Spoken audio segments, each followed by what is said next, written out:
Vamos a orar.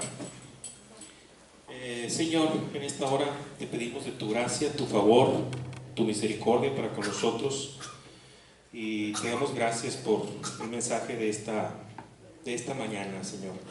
Que tu Santo Espíritu nos conceda el entendimiento, el discernimiento y sobre todo poner en práctica, Padre, las enseñanzas de Cristo Jesús, nuestro Señor y Salvador. Te lo pedimos en su nombre. Amén. Buenos días, pues estamos viendo el Evangelio de Lucas, y también estamos de fiesta. Estamos de fiesta y son 23 años de ebook, en donde pues se tienen 23 años haciendo el llamamiento a la esperanza en Cristo Jesús. Y precisamente el mensaje de hoy es ese, el llamamiento.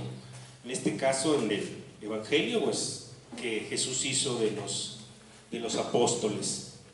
Y les voy a pedir que ustedes, en cada uno de ustedes, en su corazón, se sientan como parte de estos apóstoles, de este llamamiento, ¿sí? Él llamó a los 12.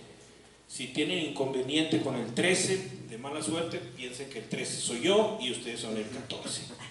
Ok, entonces son los 12 apóstoles, pero ustedes también siéntanse apóstoles, llamados y enviados a predicar las buenas nuevas. Poniendo un poquito de contexto, pues se veía la semana pasada lo que fue la tentación de Jesús. Luego Jesús llega a Nazaret, entra en la sinagoga, lee al profeta Isaías, y ahí pues nos enteramos todos que es el cumplimiento de la promesa, aunque ya más antes, al principio, en el nacimiento, cuando lo reciben los ancianos en el templo, también hacen alusión a que era el cumplimiento de la promesa. Habían pasado 400 años sin haber tenido noticias de que el Señor hablase al pueblo, y entonces pues les resultaba difícil, sobre todo a los líderes que llevaban la autoridad, pues ese cambio de estar esperando tanto, con tanta fe, una situación que de repente se les presenta, pero no como ellos hubieran deseado. Se les presenta el Verbo encarnado y ellos esperaban un Salvador que se presentase de una manera diferente. Pero aquí está Jesús y empieza su ministerio, ¿sí? Sale de la sinagoga, va a la casa de Simón Pedro, y ahí se queda ese día sanando enfermos, ¿sí? Ahí se queda sanando enfermos, liberando endemoniados. Y aquí pues es obvio que ya la gente le seguía. Ya los apóstoles, antes de ser escogidos por él, ya había mucha gente que le seguía. Si recordamos el Evangelio de Juan, ¿sí? Cuando Juan el Bautista ve pasar a Jesús y le dice a los que estaban con él, uno de ellos era Andrés, le dice: él es el Cordero de Dios, el que quita el pecado del mundo. Entonces Andrés va y le avisa a Pedro y le dice: Pedro, hemos encontrado al Mesías. Y empiezan a seguirle. Y bueno, pues aquí yo pudiera comparar un poquito esta situación de Pedro con Tomás. ¿Sí se acuerdan de Tomás? El que dijo: yo no creeré que él haya resucitado hasta que vea pruebas físicas, ¿sí? Aquí en el caso de Pedro, Pedro lo estaba viendo hacer milagros. Pedro lo estaba viendo librar a las personas de los demonios, ¿sí? Y sin embargo, bueno, pues él tenía como quiera su vida de pescador. Hay que recordar que allá los pescadores pues pescaban en la noche, cuando los peces se acercaban un poco a la orilla, los peces grandes se acercaban un poco a la orilla, comerse a los pequeños era una buena forma para tender las redes y pescar, pero ellos ya no habían pescado nada. Entonces, al siguiente día de haber estado Jesucristo sanando enfermos, liberando endemoniados y todo, al siguiente día va ahí a la orilla del mar de Galilea y toma precisamente la barca de Pedro y empieza a enseñarle ahí a las multitudes, ¿sí? Y Pedro pues ahí escuchándolo, cansado, frustrado porque la noche anterior no había pescado nada, ¿sí? Y entonces ahí pasa algo maravilloso. Le dice a Pedro, ¿sí? Toma tu barca, boga mar adentro y tiende la red. No era algo común, ¿sí? Porque Pedro era un pescador experimentado. Su vida había dependido de la pesca. Él sabía dónde, cuándo y cómo pescar. Pero de repente llega Jesús y le da una instrucción diferente, ¿sí? Y como que ese fue el clímax, el momento en el que para Pedro, como decimos ahorita, le cayó el 20, ¿sí? Pedro le dice, muy bien, hemos tratado de pescar toda la noche, pero porque tú lo dices, lo voy a hacer. Y se va, ¿sí? Se mete a la barca, echa las redes y ¿qué sucede? Sucede que es abundante la pesca, abundante los peces. Dice la escritura que las redes se rompían y le tuvo que hablar a sus socios comerciales, que eran los hijos del trueno, ¿verdad? A los hijos de Zebedeo. Entonces van y le ayudan y traen. Y ahí es cuando Pedro se da cuenta, por fin, quién es Jesús. Le había dado una instrucción a él de qué hiciera, y él lo hace. Después de haber visto todas sus maravillas y luego de actuar con él y de haberle proveído esa abundante pesca, ¿sí? Pedro se da cuenta quién es. La gloria del Señor se manifiesta en el corazón y en la persona de Pedro. Y en ese momento cae de rodillas y le dice, apártate de mí, porque soy un hombre pecador. ¿Sí? Y el Señor tiene misericordia de él, le da de su gracia y le dice, a partir de ahora vas a ser pescador de hombres. ¿Sí? A veces nos damos cuenta, cuando ya estamos convertidos, nos damos cuenta de estas palabras. Apártate de mí, porque soy hombre pecador. Hasta en ese momento, después de que el Señor ha hecho el milagro de nuestra conversión, de nuestro nuevo nacimiento, ¿sí? Es cuando entendemos que realmente su gracia fue muy grande para con nosotros, que no éramos dignos de presentarnos delante de Él, que no éramos dignos de merecer nada de Él, y sin embargo Él, como dice la Escritura, fui hallado por los que no me buscaban, me manifesté a los que no preguntaban por mí. Y este es un llamamiento que hoy hacemos. Este es un llamamiento que hoy hacemos. Si tú crees que estás alejado de Dios, yo te digo, estás equivocado. Estás muy cercano a Dios. Estás tan cerca de Dios de un perdóname.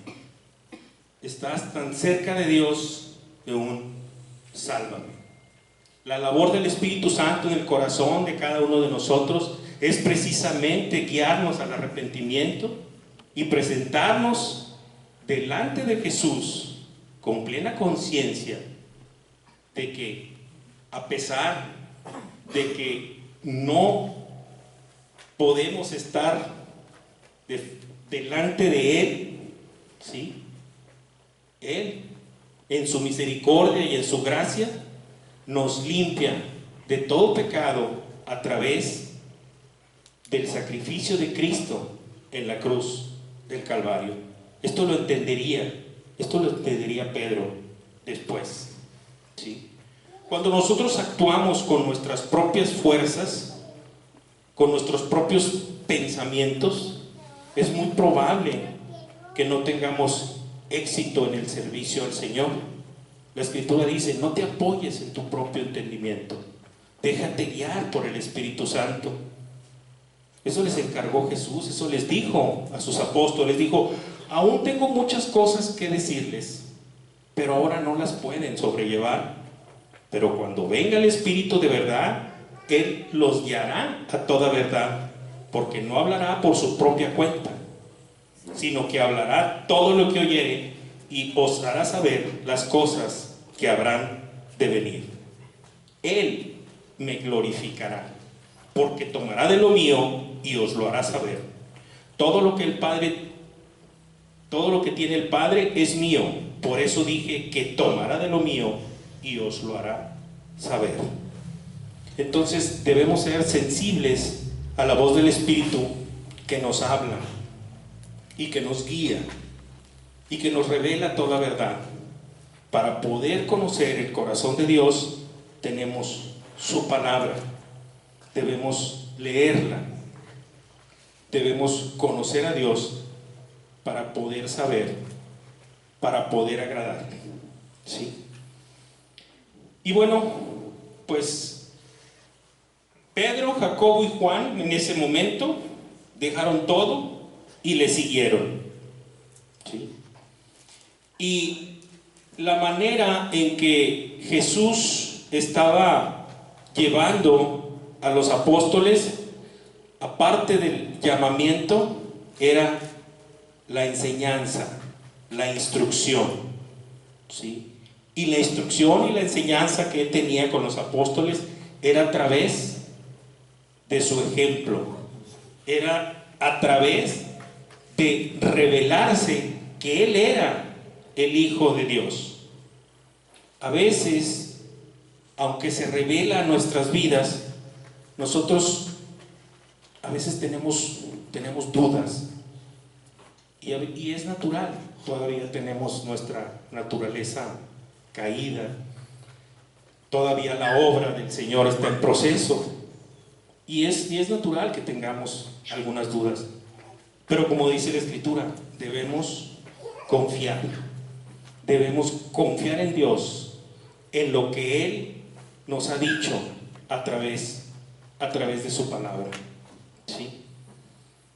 Y esta situación se presenta en esta siguiente parte, donde Jesús sana a un leproso. Los que vinieron a la escuelita en la mañana, la escuela mexicana en la mañana, vamos a tocar varios puntos porque casualmente es parte de este mensaje. Nos vamos a ir pronto porque ahorita estamos de fiesta y más al rato vamos a estar festejando y partiendo pastel. Pero bueno, sí, esta parte es importante cuando Jesús está con el poder sobre la lepra. Hablamos ahorita de la situación de la lepra, cómo era en aquellos tiempos, que no tenía cura. Solo a través de la gracia de Dios y el poder de Dios se podía curar la lepra, ¿sí? Y esta persona que estaba leproso, dice la Escritura, ¿sí?, que su caso ya era muy avanzado. Dice que su caso ya era muy avanzado. Sin embargo, él, con rostro a tierra, le rogó al Señor Jesucristo, diciéndole: Señor, si quieres, puedes limpiarme. Y era una actitud suplicante. ¿Sí? Él no tenía duda de que Jesús podía curarlo, pero lo que pasaba en su corazón era que él, ¿sí?, sabía que no tenía el derecho inherente a ser sanado por el Señor Jesucristo. Él sabía, ¿sí?, que no podía, ¿sí?, reclamar sanidad. Porque ahorita pues es triste a veces cuando escuchamos algunas predicaciones, algunas personas que dicen: no, reclámale al Señor Jesucristo tu milagro, reclámale para que Él te conteste. ¿Sí? Cuando lo que nos enseña la Escritura es tener una actitud humilde, lo que nos enseña la Escritura es tener una actitud de reconocimiento hacia a quién nos estamos dirigiendo. Cuando nos enseña la Escritura cuál es nuestra condición y cuál es la condición de Dios. ¿Sí? Y Jesús tuvo misericordia, lo tocó, siendo que en aquel tiempo era prácticamente imposible que eso sucediera. ¿Sí? Cuando una persona tocaba a otra, a un leproso, se supone que tenía que seguir un protocolo de purificación por haber tocado a un leproso. Pero aquí lo que sucedió fue todo lo contrario. En lugar de que se contaminara Jesucristo, el que se sanó fue el leproso. La lepra lo abandonó en ese mismo instante. ¿Sí? Y toda la gente se maravillaba de lo que eso estaba ocurriendo. Porque así es, cuando el Señor nos toca, nos transforma.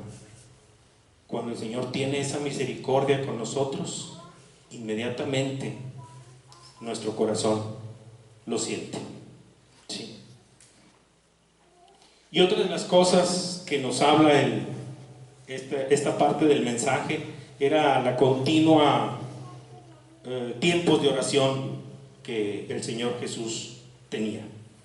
Dice el capítulo 5, versículo 16: mas él se apartaba a lugares desiertos y oraba. ¿Sí? Y así iba educando a sus apóstoles a través de enseñanzas, a través de misericordia, a través de ir sanando a estas personas y rescatándoles. Físicamente terminaba, curaba, satisfacía las necesidades que las personas tenían: enfermedades, lepra, parálisis.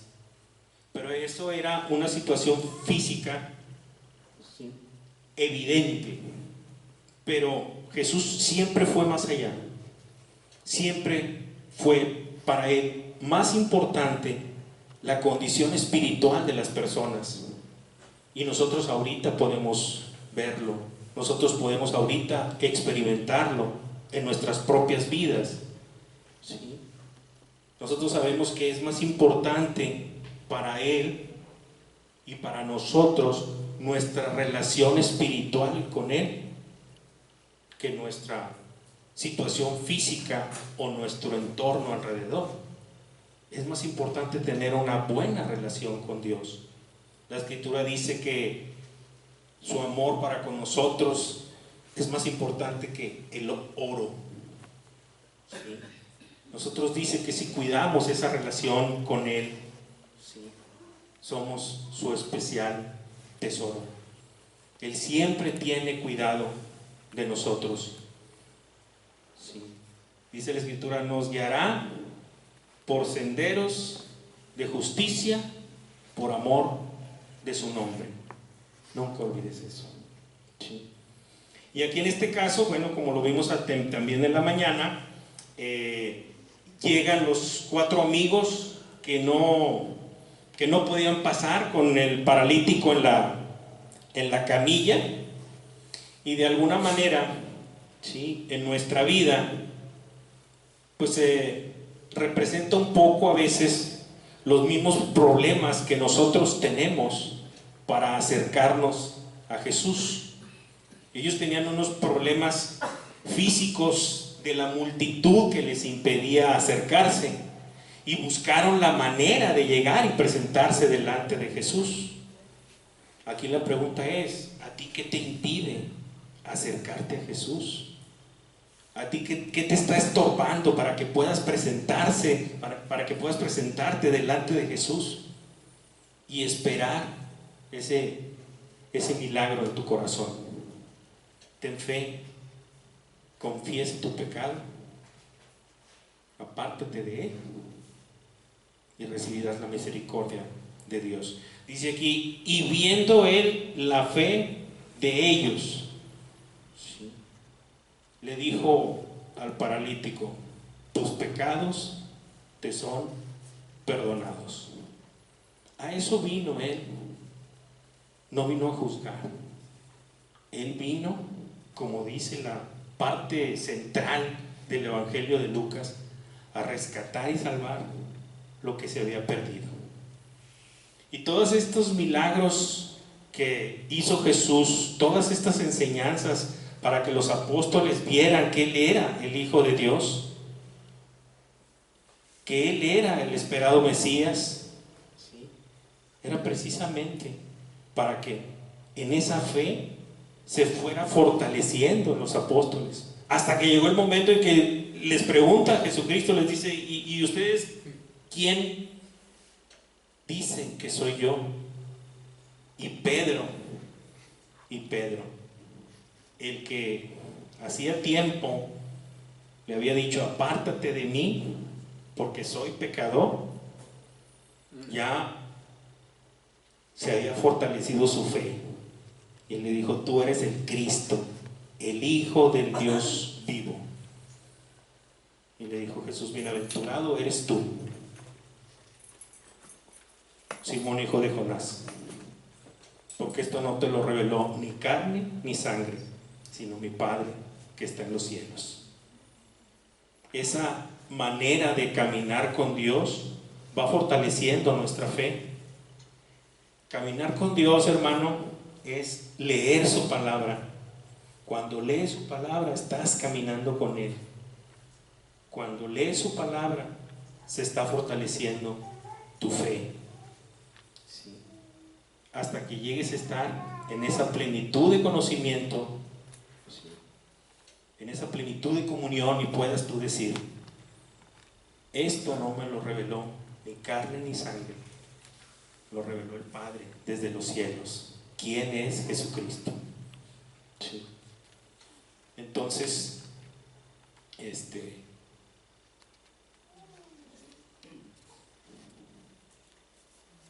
Señor sana a ese paralítico. Y ahorita en la mañana pues veíamos la famosa pregunta, ¿verdad? ¿Qué es más fácil decir? Si tus pecados te son perdonados o levántate y anda.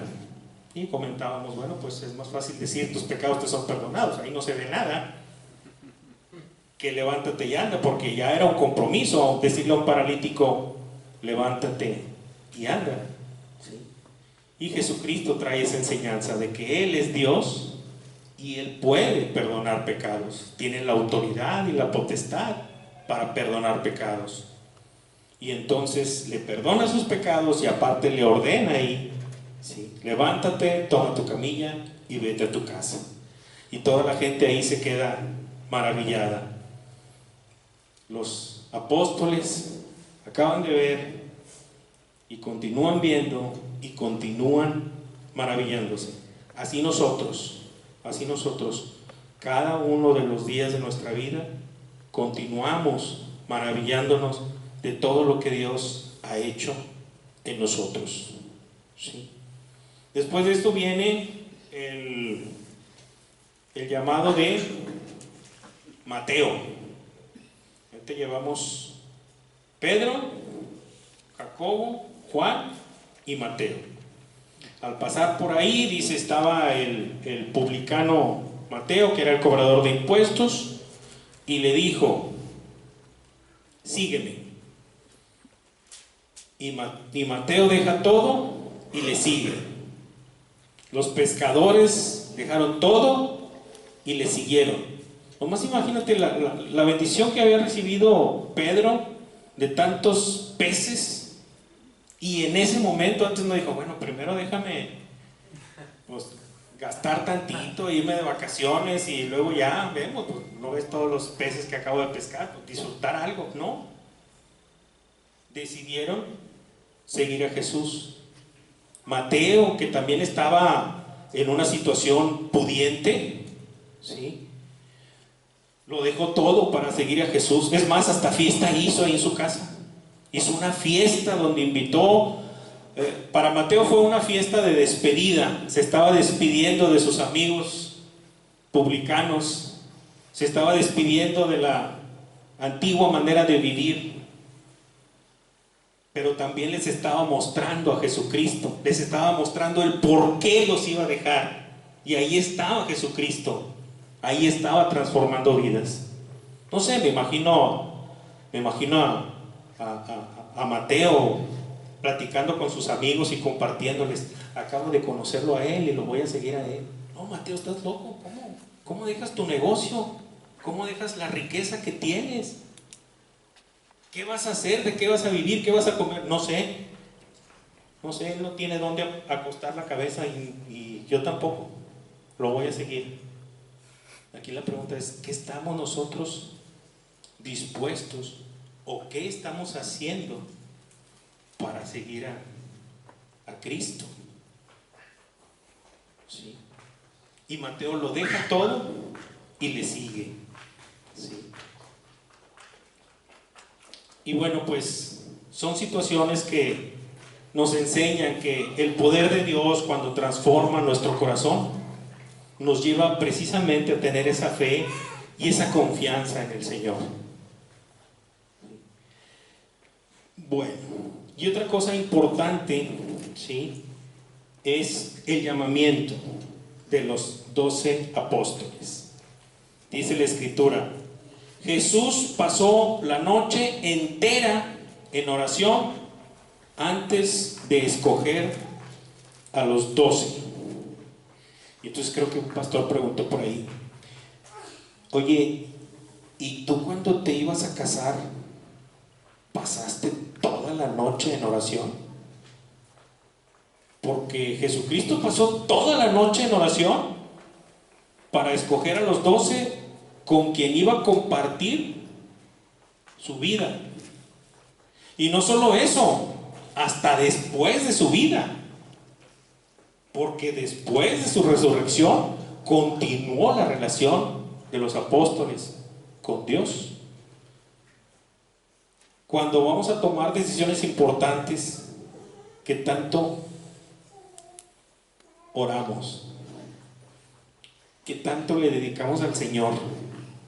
Si vas a tomar un trabajo que te va a cambiar el rumbo de tu vida. Es decir, ¿sabes de qué? Oye, me están ofreciendo lo triple de lo que aquí gano, pero tengo que irme a trabajar a Cancún. Entonces dices, ¿me voy así o lo pongo en oración? ¿Sí? Porque a veces la tentación es fuerte. A veces la tentación es fuerte. ¿Sí? Y aquí la enseñanza es, debemos siempre poner las cosas en oración. Debemos siempre estar seguros y confiados en que si ponemos nuestra vida en manos del Señor, que Él ya la tiene, ¿sí?, pero le decimos, Señor, aquí está nuestra vida.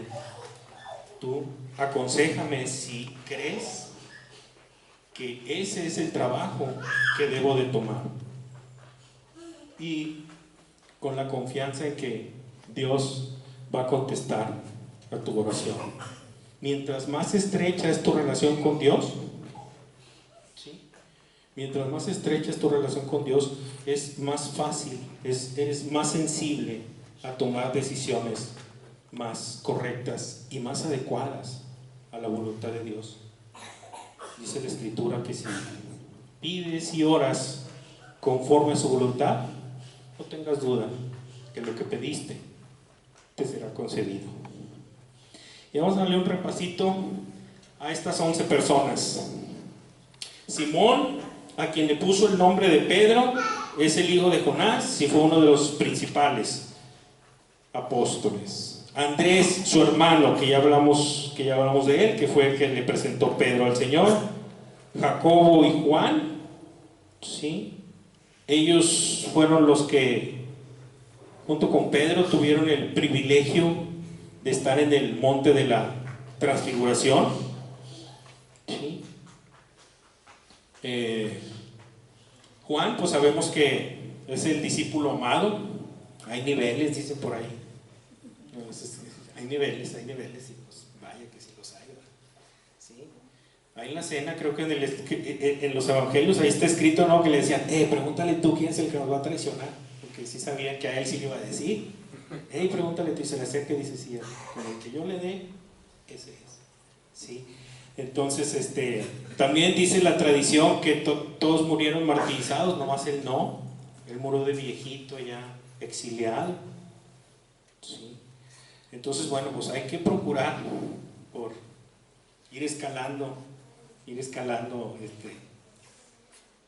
niveles en la gracia del Señor. ¿Sí? Felipe de Betsaida, él fue el que le presentó a Natanael, a Jesús. ¿Sí? Bartolomé, Mateo, Tomás, Jacobo hijo de Alfeo, Simón el llamado Celote, Judas Tadeo y el innombrable Judas Iscariote. ¿Sí? Que bueno, pues aquí eran personas comunes y corrientes, con defectos, con virtudes, con decisiones atinadas, decisiones equivocadas. ¿A qué voy con todo esto? Eran personas como tú y como yo, que no tenían nada de especial para ser llamados por Dios. No tenían nada de especial para que Dios dijese, mira, él por esto y por esto y por esto y por esto. No. Él, así como nosotros, no había una cualidad que nos distinguiera de los demás como para tener un merecimiento de ser llamados por Dios. Él por su gracia es que nos hizo aceptos en el amado, dice la Escritura. Por gracia somos salvos. Y esa gracia es la que te está esperando a ti, que estás viendo el mensaje. Esa gracia es la que tú tienes en tu boca para ir a compartir a otro de la necesidad que tenemos de Jesús. Este fue el llamamiento para los 12, pero más de 2000 años después también nos ha llamado a nosotros para que cumplamos la comisión que nos ha mandado de ir y predicar a los demás la necesidad que se tiene en el alma de salvación, de paz. ¿Sí? Porque dice Jesucristo, yo te voy a dar esa paz que el mundo no te da. Yo te voy a dar esa paz en la cual vas a estar confiado en mí. Yo te voy a dar esa paz que has estado buscando tanto tiempo. ¿Sí?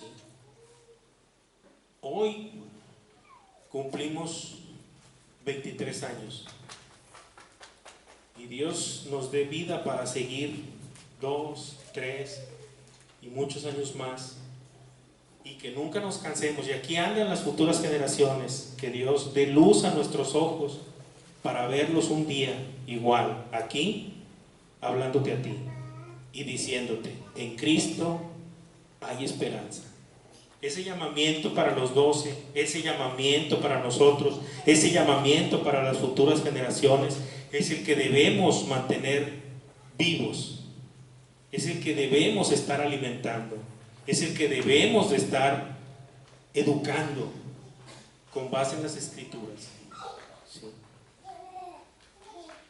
Y después de esto, de haber escogido a los 12, ¿sí?, viene lo que luego se le conoce como las bienaventuranzas. unas lecciones de teología bíblica que les da. Hay quienes dicen que estas bienaventuranzas de Lucas no son las bienaventuranzas de Mateo, que allá fue en un monte, que acá fue en un llano, que allá no estaban los ayes, que allí estaban los ayes. Pero lo principal de todo era que al menos tanto unas como las otras enseñaban, ¿sí?, el cuidado y la relación que debemos de tener con Dios y con los demás. De hecho, la primera es la misma, ¿no? Bienaventurados los pobres en espíritu, ¿sí?, porque de ellos es el reino de los cielos. Entonces, es muy importante reconocer nuestra pobreza de espíritu. No voy a ahondar en todas, ¿sí?, nomás en esta. Es muy importante reconocer nuestra pobreza de espíritu, porque es reconocer la necesidad que tenemos de Dios, es reconocer la necesidad que tenemos de Cristo, es la necesidad de reconocer que sin eso estamos perdidos. Dice esta confesión que nos dieron aquí, Bautista de 1689, el último grito de la moda, 1689. Dice aquí,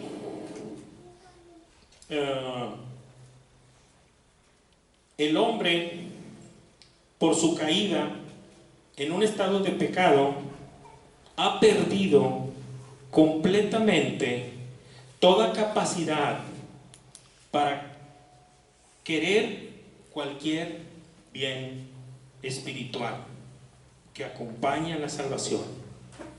Por consiguiente, como hombre natural que está enteramente opuesto a ese bien y muerto en el pecado, no puede por sus propias fuerzas convertirse a sí mismo o prepararse para ello.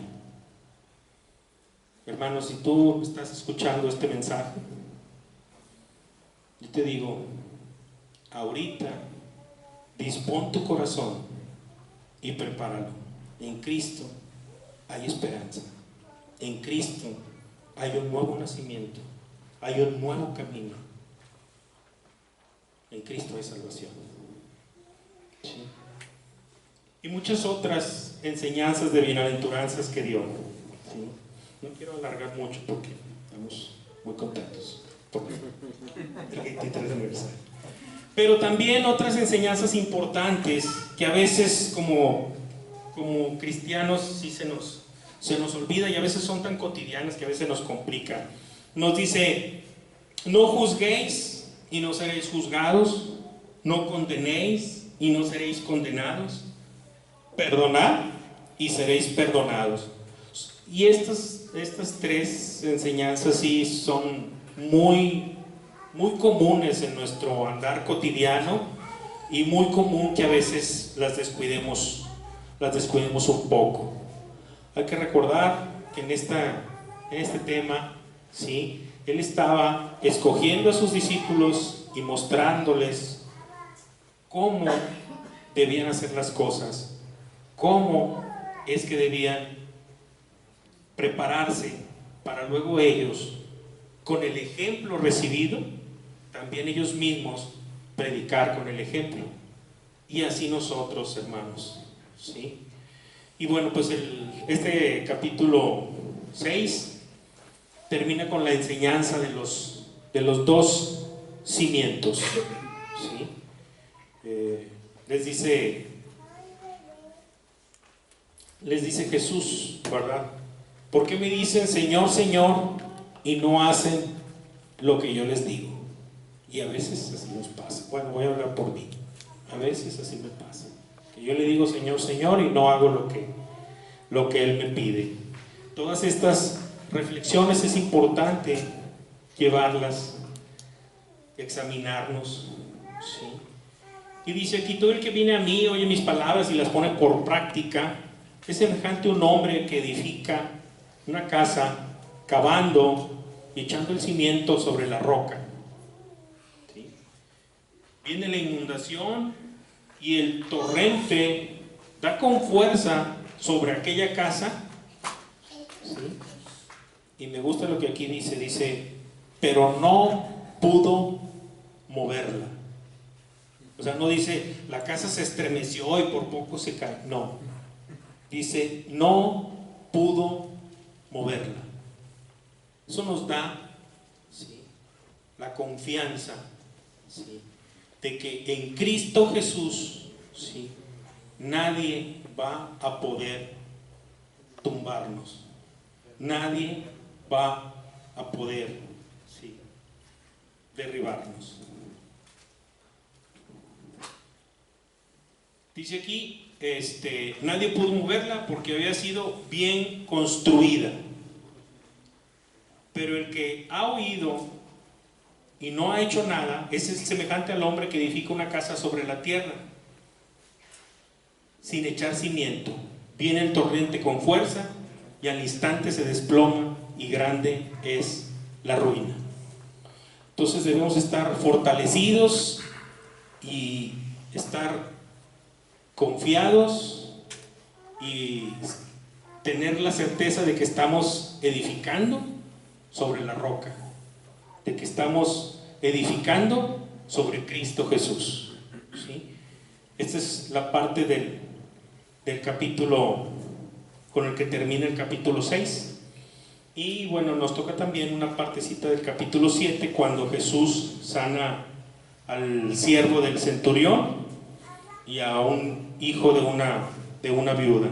Lo vimos también aquí en la mañana, un repaso muy rápido, ¿sí?, en donde un siervo del centurión estaba enfermo y el centurión, nos dice aquí este evangelio, que manda a los ancianos, ¿sí?, de los judíos para que hablen con Jesucristo y viniera a sanar al siervo, ¿sí?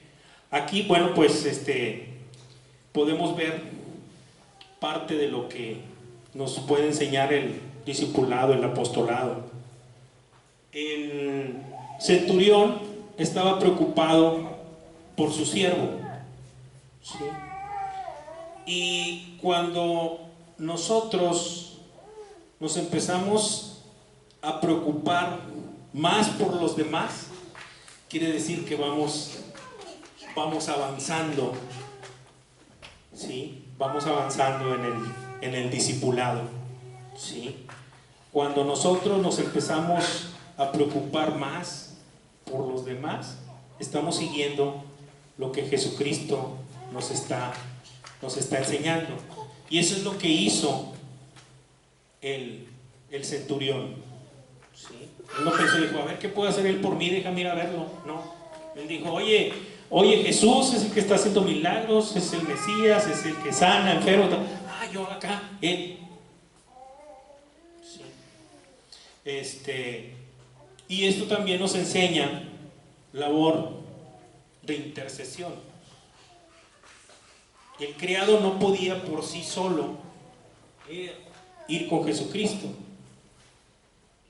y el centurión intercede por él para con Jesucristo, ¿sí?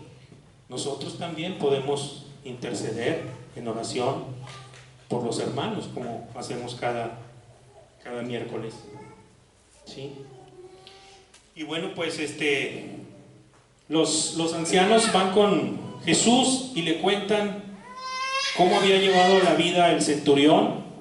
Le dicen, él es digno de que le hagas caso porque nos ha levantado una sinagoga, es muy bueno con nosotros y entonces pues él es digno de que le hagas caso. Pero no es así. No es así. ¿Quién es digno de que por sus obras le hagan caso? Sí. Y lo que hace Jesucristo es demostrar con hechos la fe del centurión. Le dice, ok, voy a ir. Y entonces el centurión le dice, no, espérame, no es necesario que vengas. mi casa no es digna de ti, pero di la palabra y mi siervo sanará. Porque yo soy hombre puesto con autoridad y le ordeno a uno y va, y le ordeno a otro que haga y hace. ¿Sí? Di la palabra.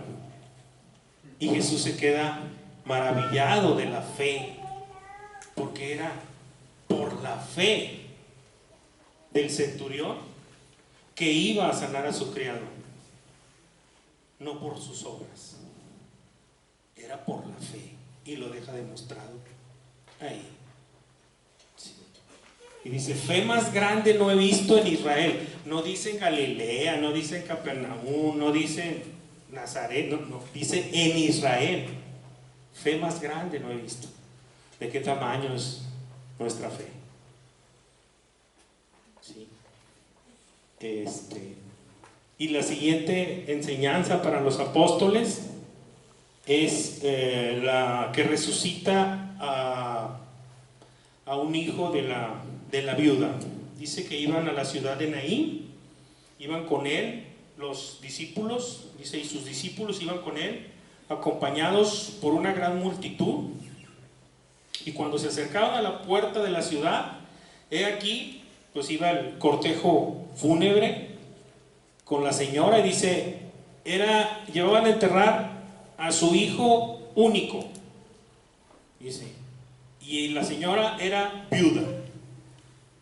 ¿Qué quiere decir? ¿Qué le esperaba a la señora? La desesperanza, tal vez la pobreza, los trabajos eran rudos, no había IMSS ahí como cualquiera, bueno, déjame ir a la pensión de viudez. Los trabajos eran duros, le esperaba una dura vida. Si nosotros recordamos la historia de Ruth y Orfa con su suegra, que su suegra las despide y les dice, no, pues déjame ver allá, a ver si algún pariente me recibe. ¿Sí? ¿Y qué le dice Ruth? Yo te seguiré, tu pueblo será mi pueblo y tu Dios será mi Dios. ¿Sí? Y aquí, pues, Jesucristo, la esperanza viva, Jesucristo, nuestro Señor y Salvador, haciéndose presente en esta vida que aparentemente se acercaba a una situación catastrófica de la señora. Así como nos ha ocurrido a veces a nosotros en nuestro andar espiritual, en donde vamos caminando a la perdición y el Señor tiene misericordia y nos llama y nos rescata y nos salva. Allí en ese momento, ¿sí?, le dice al joven, a ti te digo, levántate. Y el que había muerto se incorporó y Jesús se lo entregó a su madre. ¿Sí? Y la gente dice, hemos visto a un gran profeta, ha surgido entre nosotros, ¿sí?, y Dios ha visitado a su pueblo. Esta es la enseñanza. Cuando ya parecía que esa persona no tenía esperanza, se manifiesta nuestro Señor Jesucristo. Así que ten fe y ten confianza, porque cuando parece que tienes un panorama oscuro, ahí está Jesucristo como esperanza, como roca fuerte, aún en el sufrimiento, porque no es lo mismo sufrir con Cristo que sufrir sin Cristo, como dice la Escritura, no como los que no tienen esperanza. Bueno, pues para ellos es este mensaje. Jesucristo es nuestra esperanza viva de salvación y vida eterna. Solo confía y solo cree. Hizo el llamado en aquel tiempo a los apóstoles, 2000 años después hace el llamado y continúa siendo llamado. Y nosotros los que por su gracia hemos creído y confiado en Él, seguimos haciendo el llamado para que la gente se dé cuenta, para que la gente, como dice nuestro eslogan, crea. Bueno, no nuestro eslogan, es la escritura. Es un versículo de la escritura. ¿Sí? Para que el mundo crea, es Juan. Sí, entonces así es, hermanos. Esto, bendito Dios, no ha terminado todavía porque hay esperanza para muchas personas, pero llegará el día en que nos gozaremos con Él en las bodas del Cordero. ¿Sí? Mientras tanto, hay que continuar en ese discipulado, en ese llamamiento que tenemos y en esa proclamación del Evangelio de Cristo. Muchas gracias.